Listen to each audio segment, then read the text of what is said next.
कहानी की शुरुआत एक एयरपोर्ट से होती है, जहां हर तरफ नए साल की हलचल दिखाई दे रही होती है। इसी भीड़ के बीच हम एक अनुभवी पायलट ब्रॉडी को देखते हैं, जो जल्दी अपने प्लेन की ओर बढ़ रहा होता है। चलते चलते वह अपनी बेटी से वीडियो कॉल पर बात कर रहा होता है। उसकी बेटी की आवाज में चिंता साफ झलक रही होती है। वह बताती है कि आज सुबह उसने न्यूज में देखा था कि जिस इलाके से होकर उसके पापा की फ्लाइट गुजरने वाली है, वहाँ का मौसम बेहद खराब है और इसी वजह से कई फ्लाइट्स पहले ही कैंसिल की जा चुकी हैं। वह प्यार और चिंता भरे आवाज में कहती है कि उन्हें भी अपनी फ्लाइट रद्द करके घर वापस आ जाना चाहिए। लेकिन ब्रॉडी हल्की मुस्कान के साथ उसे भरोसा दिलाता है कि वह पहले भी कई बार ऐसे खतरनाक मौसम में सुरक्षित उड़ान भर चुका है। वह कहता है कि उसे अपने अनुभव पर पूरा भरोसा है और वह जल्द ही घर लौट आएगा। ये सुनकर उसकी बेटी थोड़ी आश्वस्त हो जाती है, मुस्कुराती है और कॉल रख कर देती है। जब तक ब्रॉडी प्लेन के केबिन में पहुंचता है, तब तक एक लाइक और सब्सक्राइब कर दो।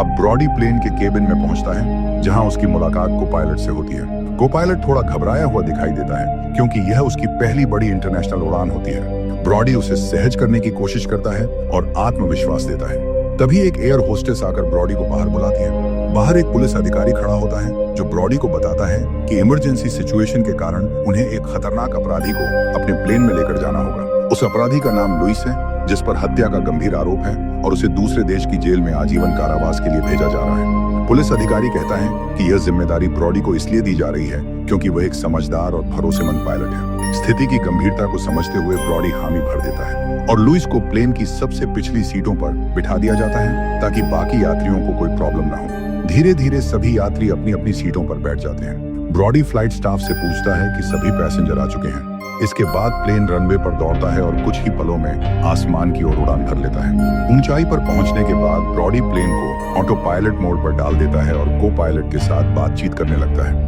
वह अपने मोबाइल में अपनी बेटी की तस्वीर दिखाते हुए बताता है कि उसकी बेटी ही उसकी दुनिया है और इस दुनिया में दोनों के अलावा उनका कोई नहीं है। उधर प्लेन के अंदर पैसेंजर आराम से सफर का आनंद ले रहे होते हैं। किसी को अंदाजा भी नहीं होता कि कुछ ही समय बाद उनकी जिंदगी पूरी तरह बदलने वाली है।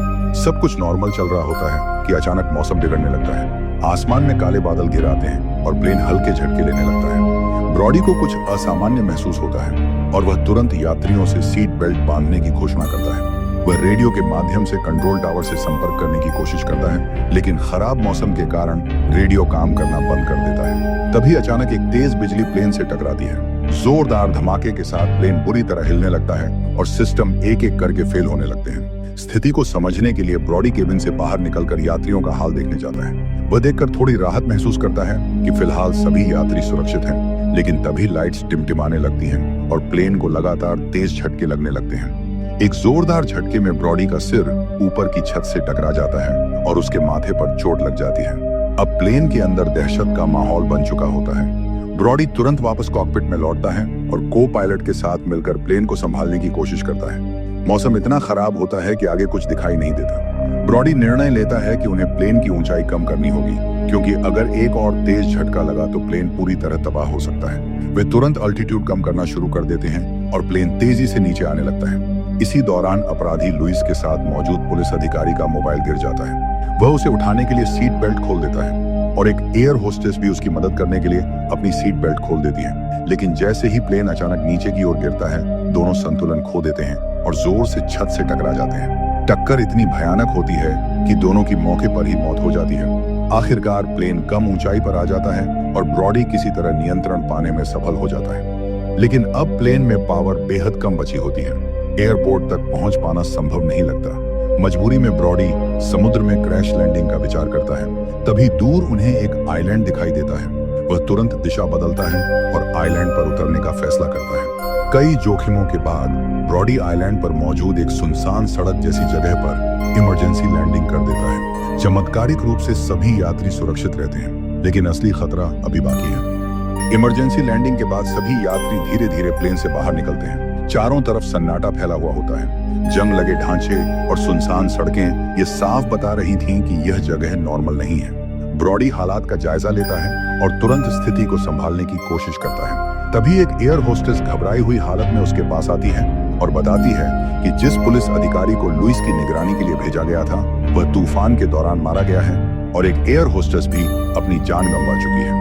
ये सुनकर ब्रॉडी का चेहरा उतर जाता है, लेकिन वह अपने भावनाओं को दबाकर बाकी लोगों की सुरक्षा को प्राथमिकता देता है। वह सभी यात्रियों को इकट्ठा करके समझाता है कि उन्हें मजबूरी में यहाँ उतरना पड़ा है, लेकिन घबराने की जरूरत नहीं है। वह भरोसा दिलाता है कि प्लेन में अभी थोड़ी बहुत पावर मौजूद है और वे जल्द ही संपर्क स्थापित करने की कोशिश करेंगे। यात्रियों को शांत रखने के बाद ब्रॉडी और उसका को पायलट नक्शा निकालकर अपनी लोकेशन पता करने की कोशिश करते हैं।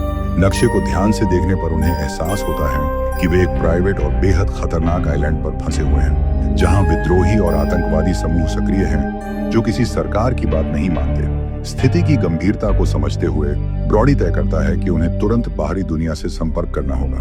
रेडियो सिस्टम बिजली गिरने से पूरी तरह खराब हो चुका होता है, इसलिए वह फैसला करता है कि आइलैंड की दूसरी ओर जाकर कोई काम करने वाला संचार माध्यम ढूंढा जाए। यहाँ ब्रॉडी एक बड़ा फैसला लेता है। वह लुइस की हथकड़ी खोल देता है और उसे अपने साथ चलने के लिए कहता है। को-पायलट से वह कहता है कि वह प्लेन की पावर सिस्टम को ठीक करने में लगा रहे, जबकि वह किसी भी तरह रेस्क्यू टीम को बुलाने की कोशिश करेगा।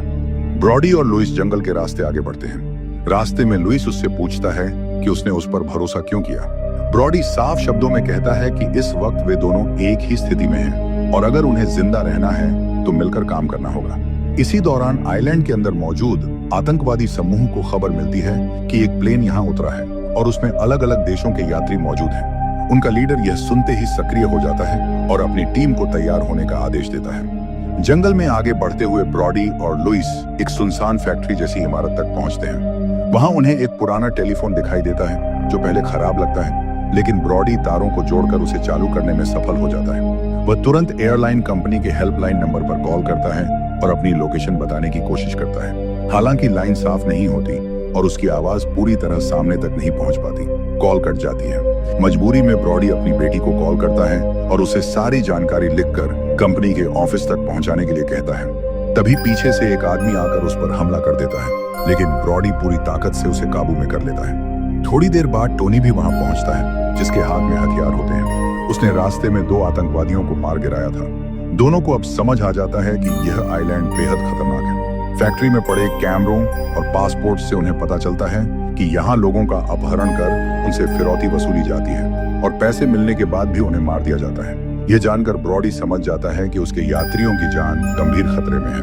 उधर प्लेन के पास बैठे यात्री ब्रॉडी के लौटने का इंतजार कर रहे होते हैं। तभी अचानक गाड़ियों की आवाज आती है। सभी को लगता है कि शायद मदद आ गई, लेकिन अगले ही पल गोलियों की आवाज गूंज उठती है।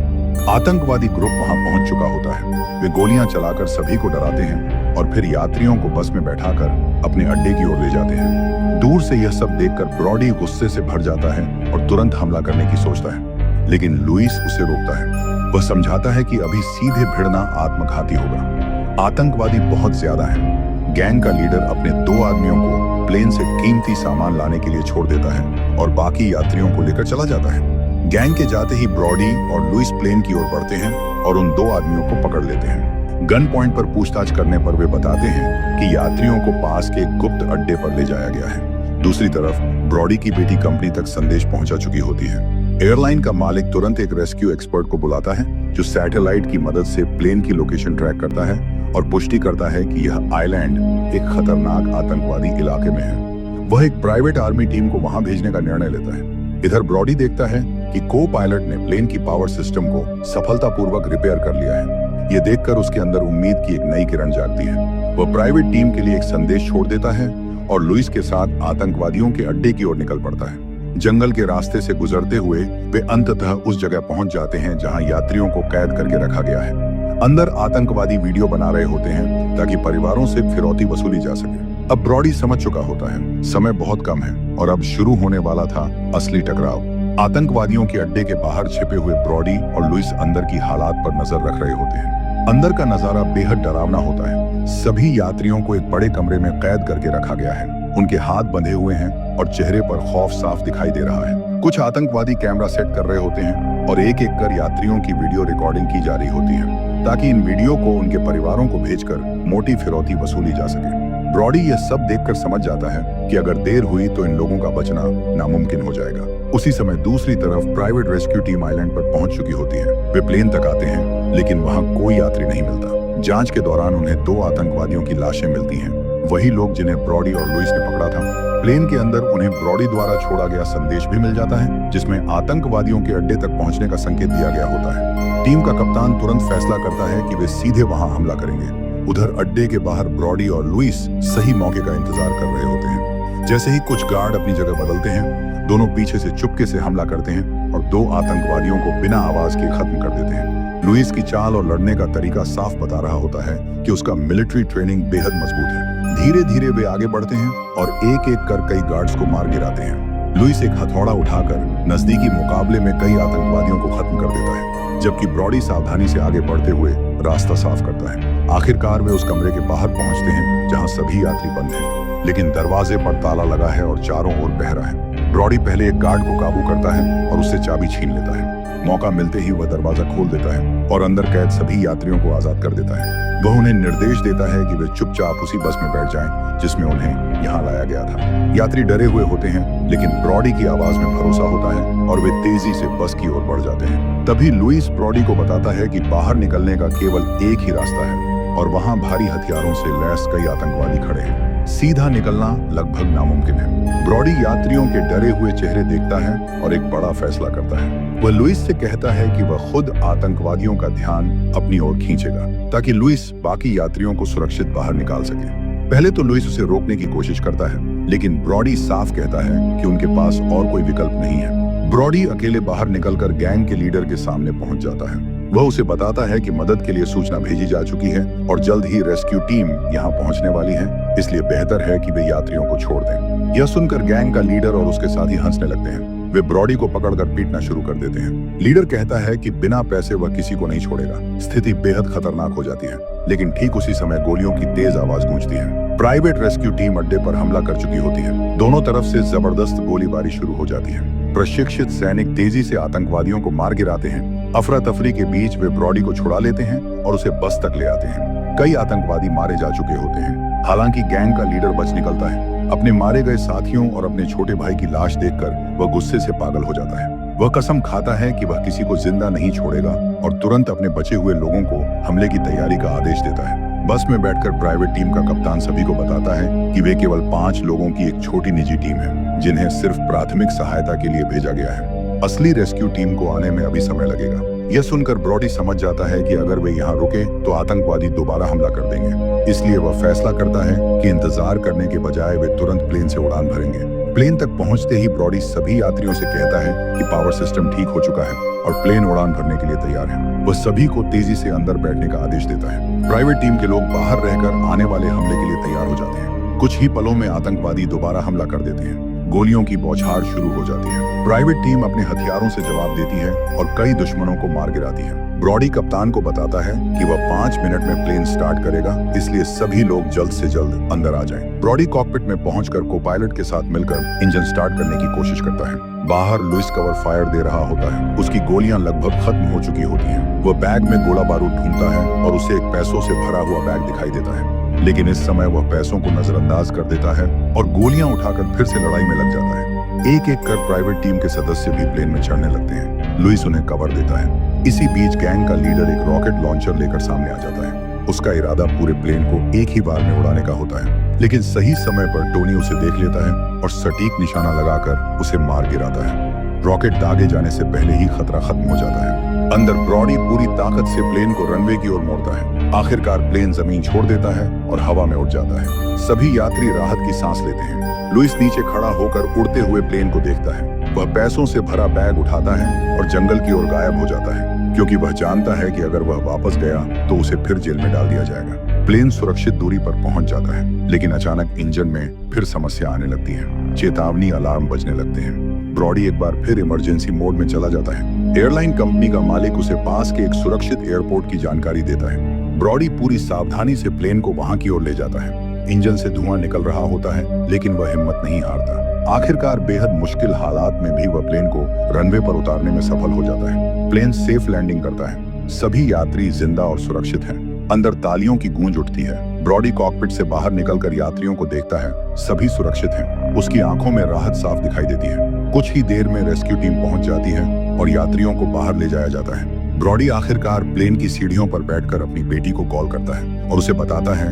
कि वह सुरक्षित है। दूसरी तरफ उसकी बेटी की आवाज में सुकून और खुशी झलक रही होती है। इसी के साथ यह खतरनाक सफर खत्म होता है। अगर आपको यह पूरी कहानी पसंद आई हो तो वीडियो को लाइक जरूर करें, चैनल को सब्सक्राइब करें और ऐसी ही रोमांचक फिल्मों की पूरी कहानी के लिए हमारे साथ जुड़े रहें।